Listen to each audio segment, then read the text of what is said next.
this invariant. At the end, the second player takes the last brick. So yeah, we would call that a winning strategy for the second player. And yeah, so let's see what this could look like in Lean. So we can use the following formalism. It's not the only one. But say you want to have two types, one for the state of the game and one for the moves to be played. So, for example, if we have pick up bricks, we could use the natural numbers to say the number of bricks on the stack, and the natural numbers, it's going to be the number of bricks you pick at each turn. So next up, we need well, we need rules to decide when the game is won by one of the players. So we could give two predicates. Oh yeah, we need an initial state, of course, the number of bricks we start with. So here, this will be a variable because we want to show that when it's divisible by 3, the second player has a winning strategy. So this is right here. And then the way we will represent the game is as lists of moves taken by the players. So say I represent the game of pick up bricks by a list of 1s or 2s, where the even entries correspond to the moves taken by the second player, and the odd entries correspond to the moves taken by the first player. And then I want conditions. I want predicates that tell me when the game is won by the first or by the second player. For example, here it would be the condition is that the number of bricks is 0. So that is just the initial number of bricks minus well, the sum of the bricks taken at each turn. And we want for the first player for this condition to be met at their turn. This is just basically saying that the turn is odd. So the turn will also be the length of the list. So we have those. And we don't want, here we would have a list of natural numbers, but we don't want all natural numbers. We either want 1 or 2.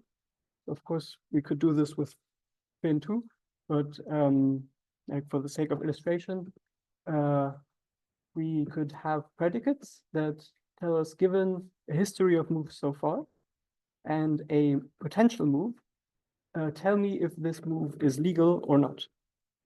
And that for both players.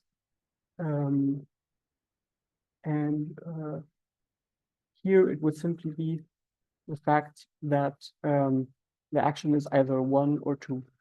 And in this case, we're in a symmetric case. Like the laws and the transitions will be the same for both players, but the winning conditions won't. And I just mentioned transitions. So that's just computing the state. You had the list of plays of moves so far. The next move, given the initial move, of course, you get the number of bricks on the stack. And that here would just be the number of bricks on the stack. Okay. So we talked about strategies. What do we mean by that? So we will consider strategies to be functions. So given this package of essentially the rules of the game, this will be a strategy for the first player will be a function that takes the list of previously played moves. It will take a proof that it is the turn of the first player. So here we have the length of the history. We want the turn to be the first player's turn. And we want to be sure that this function only gives outputs when the list is made up of legal moves. And so we request a property on the list of legal moves, which we call for them to be legal. What do we mean by this? So it's defined as an inductive predicate. So this says that either, so the empty list is legal. So that would be the initial state of the game. And if you have a last action and the prior history, then if the prior history was that of, so if the current turn is the first player's, then you want the first predicate to be satisfied, and otherwise the second one. You also want the prior history to be legal, and that will give you a rule to show that the list with the last move and the prior history is legal. So for pickup bricks, we can now define such a strategy, which will be also the winning strategy. Yes, it's a strategy for the second player. So when we have an empty list, well, the condition here, the input here, which said that it was actually the second player's turn, will be false, and then we can return this false limb thing. And if we have like the last player's move, then if the last player's move was 2, we return 1. Otherwise, we expect it to be 1, and we return 2.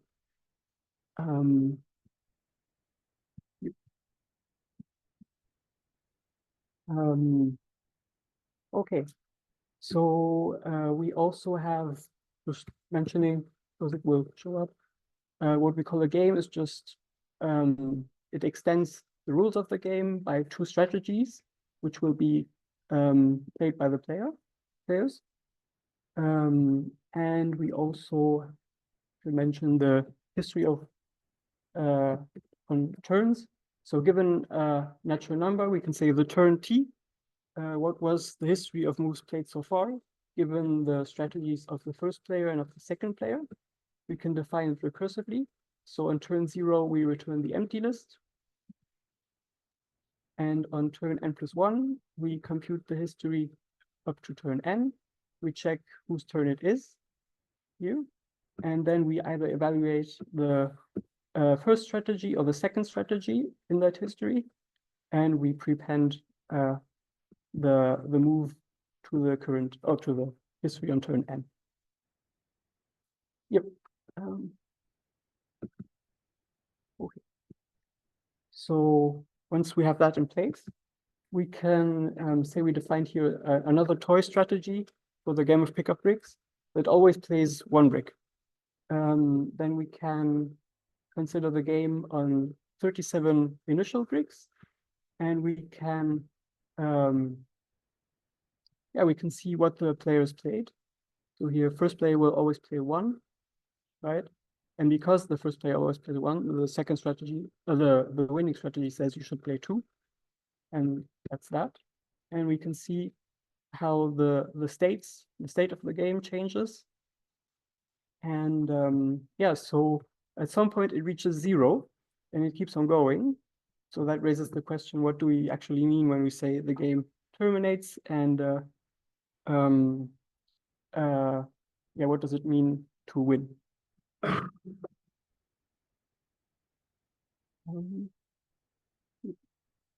So a game will be terminating when basically one of the predicates is for winning is satisfied. So we have here our history on turn t, and the turn will be win or lose if the history on turn t satisfies one of the predicates. And once we have this, we can say what it means for a game to always terminate, which is to say that for all strategies of the first player and for all strategies of the second player, there exists a turn that satisfies one of the winning predicates. Okay. We also have what it means for turn to be neutral. It's just basically none of the winning conditions are satisfied. And finally, we can say what it means for the game to be won by the first player. So here, remember, it's game. There's the strategies are glued to the structure. It means that there is a turn such that on the history of that at that turn, the first player's winning predicate is satisfied, and for all prior turns, the state was neutral.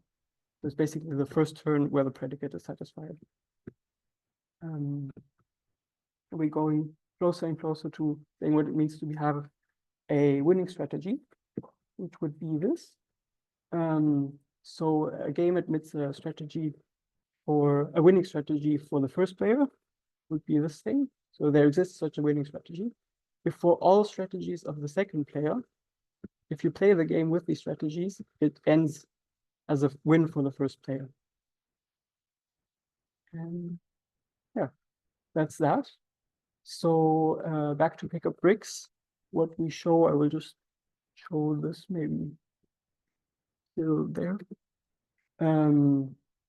We had our hypothesis that the initial number of bricks is divisible by 3.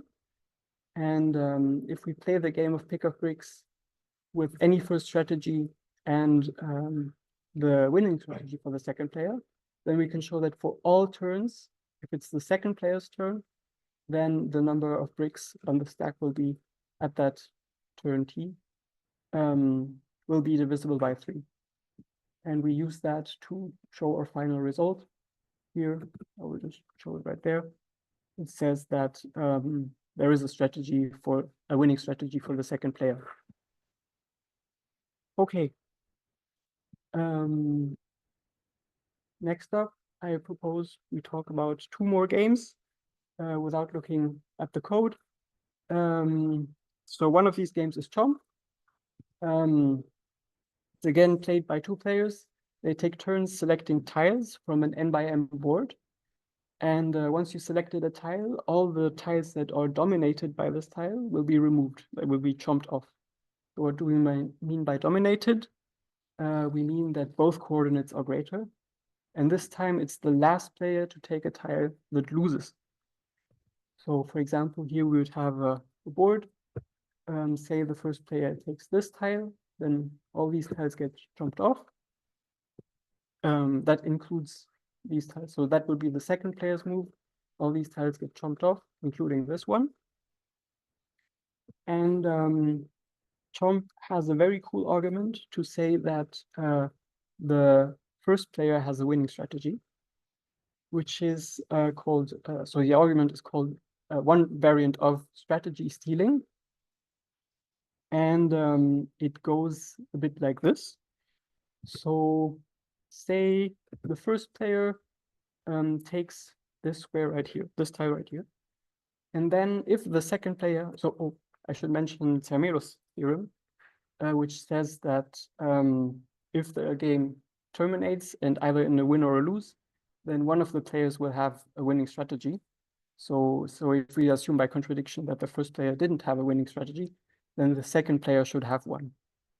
So if the second player has one, the first player can take this brick here. The second player would use their winning strategy to use the next move. But the first player could have reached the stage at the first move, right? And so say if they did that, and the second player took, in that game, the second player took any turn, then we can translate that back to this game, where the first player played this move, the second player used their winning strategy to play this move, and the first player played that move. So there will be a correspondence between these games.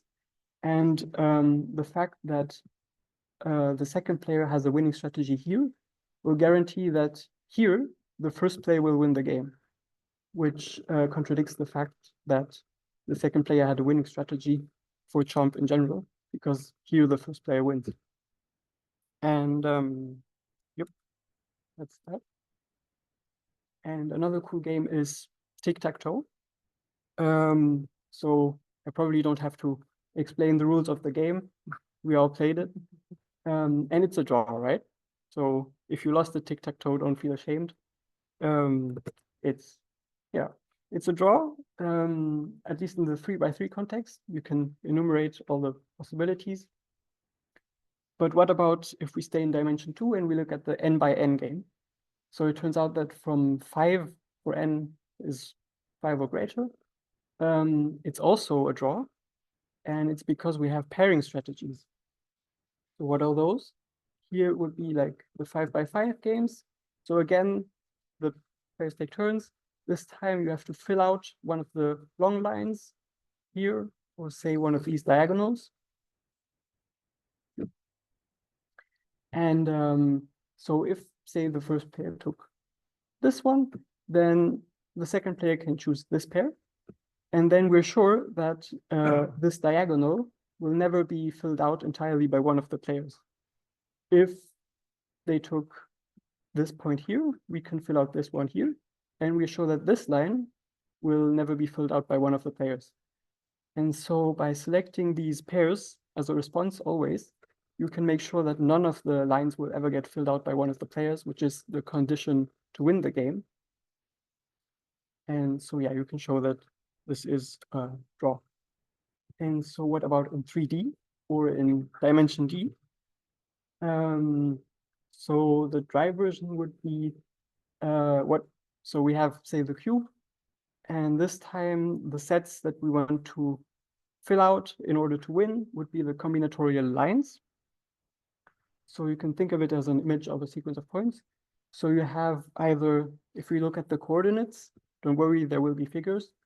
The coordinate sequences can either be from 1 to n or from n to 1, or it can be a constant sequence, but not all of them should be constant, otherwise we get a point. So for example, in dimension 2, here y, like the y coordinate is fixed at 2, and we have two ways of representing this line. Here x is fixed, and we have two ways of representing the line. Here's a diagonal. In higher dimension, well, you just do the same thing with more coordinates. So here, imagine like a Rubik's Cube. Here, note that the height stays constant, so you slice it in the height. You take the middle one, and this is just a diagonal. So that would be combinatorial lines. And in tic-tac-toe in higher dimension, in D dimension, you want to fill out these lines in order to win. And so, well, we can still show that such pairings we showed in the two-dimensional context exist under certain conditions. And one such condition is this one. So the length of the cube should be greater or equal to 3D minus 1. Then we can find these pairings, and therefore we can show that there are drawing strategies. And just like the sketch, is that we do some little combinatorics to show that for a point, there's at most 3D minus 1 by 2 lines passing through it. And then we consider a bipartite graph. So on one bipartition set, you place one vertex for every point in the cube. On the other side, you place two vertices for each combinatorial line. And you draw edges when the point is on the line. And then you want to apply Hall's theorem, which gives you conditions for when you can match one of the bipartition sets into the other. And it boils down to this condition, which is this one right here. Yep. So that was that. I think I'm doing okay with time. So thank you for your time. Do you have any questions? I can also show some more code, but it would get too long. But so maybe after the session. Yeah. Okay. Thank you very much.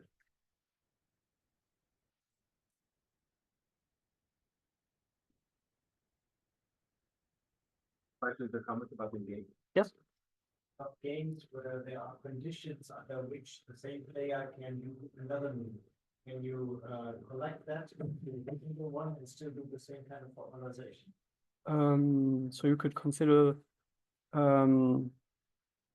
like a type for moves, and like you have a type for your moves, and you could say like an inductive type where you have two constructors, one which will be just one action and one which will be just two actions, and that would be like what I would suggest. So you basically consider a type of action that allows for two actions of the first player to be considered as one grouped action. Yes. Well, are any surprises for you to combination? Things that were harder, things that were easier, things that went differently from what you expect. Yes, so Zermero's theorem is pretty tough in this formalism. Yes, it gets so yeah, it gets weird. And also the tic-tac-toe stuff was also pretty tough. So when you say pairing strategies, okay. For example, what I didn't really discuss is here we had the star thing. What if the first player takes the star? Then, well, the second player has to move, they have to pick something. And then you basically have this awkward situation where you should ignore this one in the argument and just say that whenever you should select one of the pairs that has potentially already been selected, you play a random move. So it's not going to be random. We're just going to say if there are moves left to play, then we choose one, it's classical choose. So that, yeah, I hope. Yeah. Yes. So it's formally speak about any player original game. I think so. For instance, you could formalize like chess or go in this as well. Yes, but it would be yeah, the predicate would be very big. So yeah, but in theory, yes. Yes.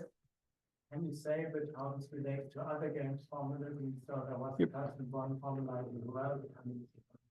Yes, okay, no. So there's Sven Manta at Bonn. He formalized Borel determinacy.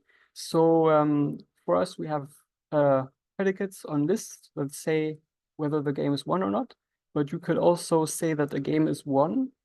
So if the game keeps on going for infinity, that sequence of moves can either be a win for the first player or win for the second player. And yes, so he proved the version of Zermero's theorem in that context, using, yeah. And there's also Mathlib's combinatorial games. So those would be more like trees. So here we had we modeled the game with predicates, and we could also model the games via trees. Then like winning strategies would be saying if you're on a subtree, and well, in every child you have an action that leads to a node where you still have this property of having a winning strategy. Then whatever the player will choose at that node, you can choose that action, and that way you still have a winning strategy at the initial node. And yeah.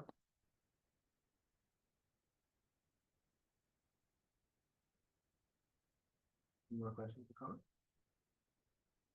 Good, then thank you very much. Thank you.